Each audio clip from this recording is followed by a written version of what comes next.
Guys, yes, we're back talking about that thing that we love talking about, which is Doctor Who. Hello guys, welcome, or if you've already seen my channel before, there's my cat in the background.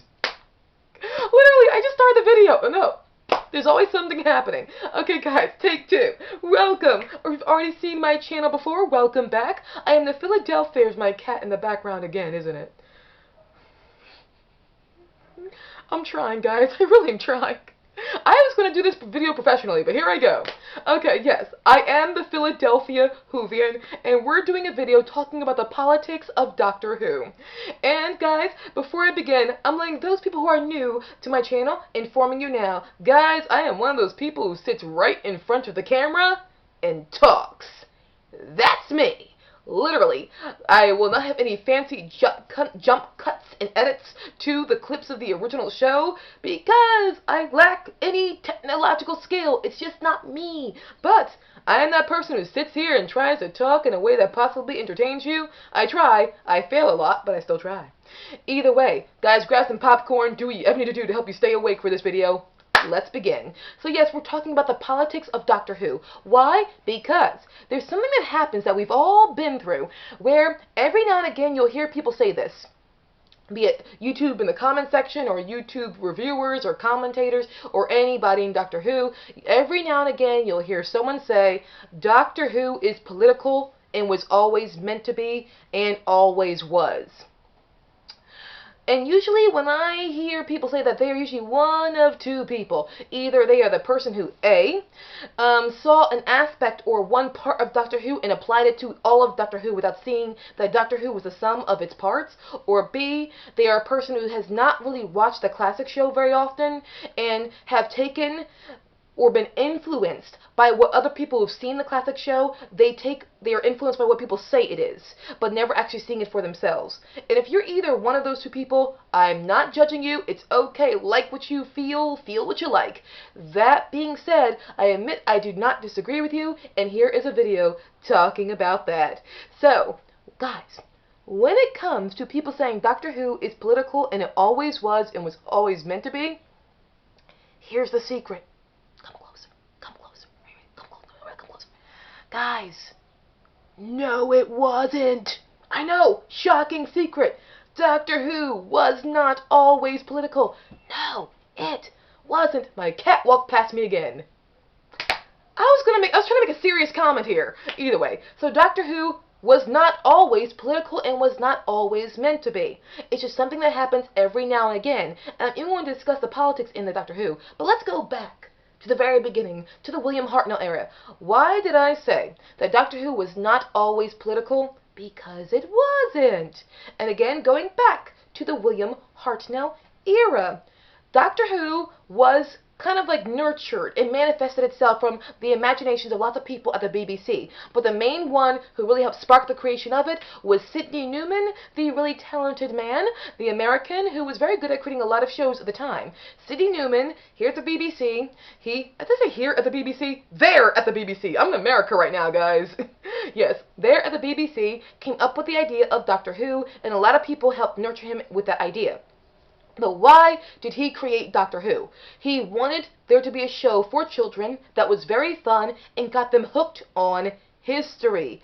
Doctor Who initially, primarily, its focus was to be educational and get kids hooked on history, not on politics or SJW crap. No, just pure old educational history. But that, while that was a good idea, that got not sidelined, but that kind of had to coexist with another rise of the show, which is the pure hardcore sci-fi element, aka the introduction of the Daleks, the second serial of Doctor Who after An Unearthly Child. Now, those people who watched the original show know that actually back then, for the first 2 seasons, every episode had a different title, and the Daleks was not the actual title of the Daleks, but we call it that. Either way, the Daleks was actually the opposite of what Sidney Newman wanted. He did not want Doctor Who to be a show about BEMs. bug-eyed monsters. And that technically was what he thought the Daleks was. And it was Verity Lambert, the producer, and other people who had to convince him to let's go forward with the story of the Daleks. If he had his way, there would be no Daleks. And then the Daleks premiered to 10 million viewers. It became a sensation. It was popular in Britain and in America. People just loved the Daleks. There was even Dalek mania. So the idea of Doctor Who just being mostly educational and hooked on history altered with the success of the Daleks, and the idea of Doctor Who being educational but also being a sci-fi story with aliens in it that are also there to entertain. And even though you can easily make the argument that the Daleks represent Nazism or represent fascist society, you can, but bear in mind, Terry Nation wrote this script very quickly, right off the cuff. It was a figment of his imagination. And yes, over time, political ideas can be applied to the Daleks, but really what you had initially was just a really cool or alien villainy species. That's what you had in the beginning. And over time, it would manifest itself into other things. But at the time, it was good old entertainment when it entertained children. That was initially Doctor Who.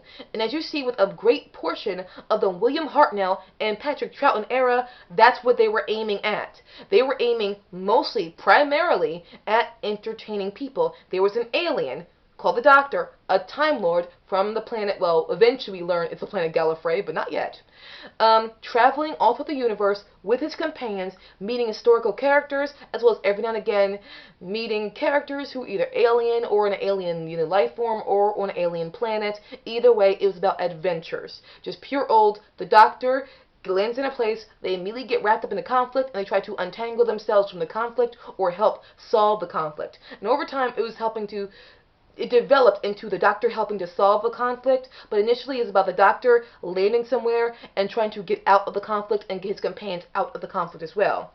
Over time, though, it would manifest itself or change into the Doctor coming to help more than anything else.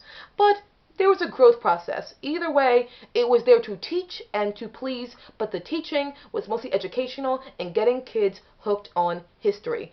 And slowly but surely, due to when we get to the second Doctor's era, that history side, the educational side, began to get less and less.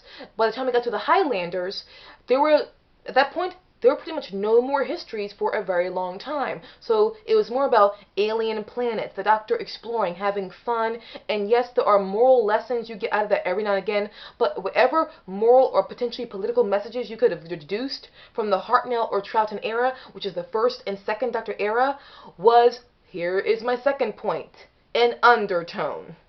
Okay, when it comes to politics and people who oftentimes justify Series 11, Series 12, or what's going on with the BBC right now with Doctor Who, who are often saying that Doctor Who was political, always was, and therefore is meant to be, don't understand the nature and the level of the politics that was being distributed at the time. What I mean by that is, if there was politics in the classic show, it was used more often than not as an undertone, as opposed to what's happening now, which is political overtones. Political overtones and undertones are two different things. What I mean is, okay, here's a good example. Anyone ever read Animal Farm? I'm sure we all have. We've read Animal Farm. We, as audience, know what Animal Farm is pretty much symbolizing. We know the historical moments that happened when it comes to Russia and its communistic history, what that book symbolizes. But if anyone is reading that book and never bothers to look up the history behind that book, and they realize it's an allegory, they're just reading a book about animals that in some way, shape, or form is mapped onto human behavior and the human tragedies that happen from good intentions going bad. Yes. I mean, if you're thinking, oh, of course, it's obvious it's about, of course, the Russian rise of communism and the rise of Stalin. We know that because we know it's an allegory, but imagine if all of your knowledge about what it represented was stripped away from you. All you see is a book about animals with human-like tendencies of defeating themselves. As a result, you have a story that works and is timeless because it is undertones. It's a story that represents something else that is, yes, very real and very frightening in our own universe and world, but in the novel itself, it can appeal to anyone because the characters themselves are ambiguous because they're animals, so they can appeal to everyone. That's what you call political undertones. If there is a message in your story, but it runs as an undercurrent so that people can enjoy it from an entertainment factor, and those people who know the message behind it, they can enjoy it from still a political message, but it still isn't has a lot of entertainment value in it because the entertainment is primary focus and the intellectual or the political message runs underneath and can be invisible if you do not wish to consider that part of the story. What I mean by that is a story can stand on its own without knowing the political message. That's a good story. But if you need a political message to support your story and you kind of beat audiences over the head with your message, that's political overtones. And when it comes to the classic show, yes, there was every now and again the implication of politics in the show, but it was always done as a political undercurrent where even if you did not know that's what the story was about, you could still enjoy the story. Political undertones are always more effective than political overtones. Now, when it comes to politics in the original show, that people always use probably as an excuse to justify series 11 and 12 goes back to the Third Doctor's era. People often, though, forget the reason why the Third Doctor's era was why it was, because the Third Doctor did not have a TARDIS. He was earthbound. But what was the primary reason? Because the show was losing viewers and had a smaller budget. Here's the reason why the Third Doctor's era was as it was. It was earthbound because they didn't have the budget to make alien worlds. So they stuck the Doctor on Earth where he had to deal with the politics of the British government and also the military service. Because the Doctor, he was a consultant for UNIT and therefore was at the disposal of people in government positions over in Great Britain. Alright, this is where people start using the excuse of Doctor Who being political, and it was meant to be. One, again, undertones were literally all throughout his era. But even if it became an overtone, here's why it worked. Because the Doctor is an anti-establishment character within an establishment. So he's always trying to rise above the people who are around him and not try to be a part. He's okay being a part of them, but he doesn't want to be like them. He's trying to always remove himself and try to not be like them. So you have an anti-establishment character within an establishment. He is not a puppet. He tries his best not to be a puppet of their schemes. Therefore, you have an anti-political character in a political situation. That's what you ultimately had. So, but with the 13th Doctor now, or with Series 11 and Series 12, we don't see the Doctor be an anti-establishment person within an establishment. We see the Doctor become the very agenda and the very concept of the establishment. It's a tool. The Doctor has now become a tool in a large scheme when the previous Doctor was trying to avoid being a tool by anyone. That's why if you ever watch the 13th Doctor, if anything feels kind of hollow to you or shallow, because you're watching a character who in all essentials feels like they're tied to an agenda or as a walking agenda to a to pretty much a movement that's here on Earth. And the Doctor, what made the Doctor great is he was never a slave to anyone's agenda. Now the Doctor has become the forefront, or is a walking agenda. That's the difference. But here's another reason why it does not work to apply this. Is, again, there are large chunks of the original show that were not political. Many aspects of the 4th, 5th, 6th, 7th, 1st, and 2nd Doctors eras that were not political. But even if you want to use the 3rd Doctor as an excuse for why Doctor Who is political, it always was meant to be, and you ignored all my information about how it was all about undertones as opposed to overtones, here's another idea to help you. The original show, producer, Verity Lambert, actually did not like that the 3rd Doctor's era was earthbound and the Doctor was working with the government. Because she said the Doctor is an anti-establishment character. He's now a part of the establishment. The point of him was that he was not a part of anything. He was above all that. I did not agree with her because I absolutely loved the 3rd Doctor's era, but I cannot sit here in good conscience and say she was wrong. Verity Lambert, without knowing it, she seemed to notice or see the future. She saw how by putting the Doctor, an anti-establishment character who's not supposed to be a servant to anybody's agenda here on Earth, by putting him in an establishment would make him a part of the agenda. Now, I did not agree with her then, but Verity was actually right. By having the Doctor be tied to our world, it would make him, in many ways, kind of a part of our world, but not in a good way. it would make him fall in a way where he's too similar to us as being too different. And in some ways, you could argue she was correct. I stand by liking the Third Doctor's era, though, and not agreeing with her in one way, because here comes the final thing that really nails the idea of using the Third Doctor's era as an excuse to be overtly political. Doesn't work. The last story of the Third Doctor, Planet of the Spiders.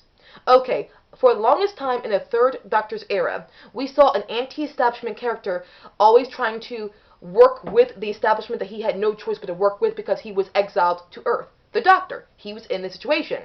But over time, we see the Doctor, especially with Planet of the Spiders, become similar to the very thing he tried to fight against. Why did all of Planet of the Spiders happen? Technically, it was the Doctor. And he said when he had to die at the end, he had no choice but to die. Why? Because of his own greed. All this was his doing. It was his own greed. And that's where and what happens? Because of his own lust for knowledge, his own thirst and greed for knowing absolutely everything and being in control or overpowering or omniscient in many ways, he creates his own downfall and he must regenerate. He dies. So the second that the Third Doctor became too similar to the very agenda he did not want to be a part of, he actually ends up dying and having to regenerate, which means the second he became too like us humans, or too like the bad side of us humans, that was his downfall. He fell. He truly fell. And as a result, self-fulfilling prophecy, become the thing you despise or become the thing you fought against, and you create your own downfall. Live by the sword, die by the sword. So, when it comes to people nowadays saying Doctor Who was meant to be political, look at how the politics was administered in the original show, and you see that A, the show was not always political, and B, when it was, it did it right by the use of mostly undertones as opposed to overtones. And a lot of the things that happen now are political in SJW, PC overtones as opposed to undertones. And to give you a last message to help you really understand, okay, what do I mean by overtones? I, for the longest time, was working a job where I played a character who was a once-time slave. She was a slave, but here's the thing. That character I was playing, she had been a free woman for 8 years. It was in the 1700s.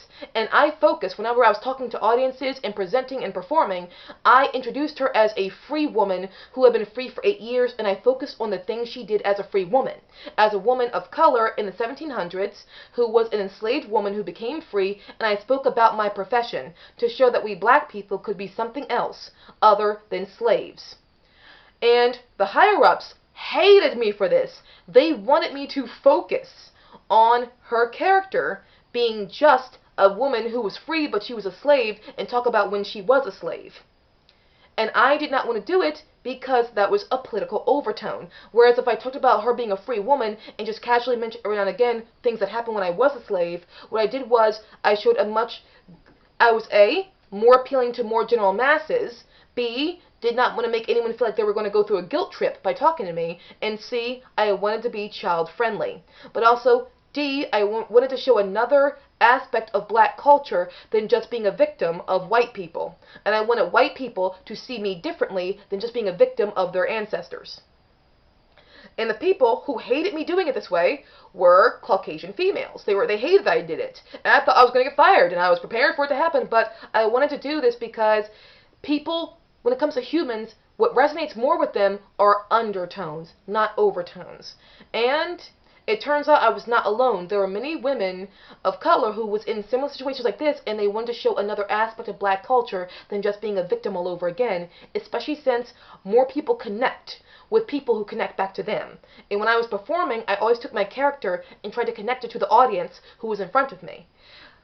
And it does always work more than just showing you, here I was, once a victim, I'm free now, my master was a kind man for freeing me, but I was still once a victim, because that puts the audience in the villain situation and me in the victim situation. That doesn't always build up bridges, it makes walls. That's how we humans work. Political undertones as opposed to political overtones. So this is my video on the politics in Doctor Who. I'm sure I missed things. If you guys disagree with me, sorry, I'm coughing. If you guys disagree with me, it's perfectly okay. Just please try to disagree respectfully. Please try to disagree respectfully. We are all right here because we all have the right to think differently. So guys, thank you so much. You were awesome. I'll see you again very soon. Bye guys. You were smashing.